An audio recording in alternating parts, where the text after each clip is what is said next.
பூ பறிக்க போகலான்னு சொன்னது ஒரு குத்தமாடா, அந்த மாதிரி நான் ஃபீல் பண்ணுற லெவலுக்கு இவங்க 2 பேரும் என்னுடைய டெரஸ் கார்டனையே வந்து ஒரு ப்ளே கிரவுண்ட் ஆக்கி என் வேலையும் கெடுத்து நல்லா அதம் பண்ண ஆரம்பிச்சிருச்சுங்க. ஸோ நானும் அதை வந்து பார்த்துட்டே இருக்கும்போது ரொம்ப ஹாப்பியாக இருந்தது. அதனால் ஒரு வீடியோவாக எடுத்து எல்லா வேலையும் விட்டுட்டு இதில் பேஸ்ட் பண்ணியிருக்கேன். நீங்களும் பாருங்கள்.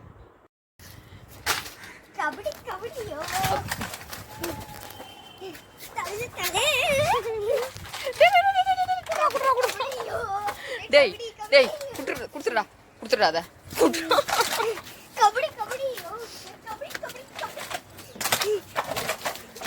கபடி கபடியோ கபடி கபடி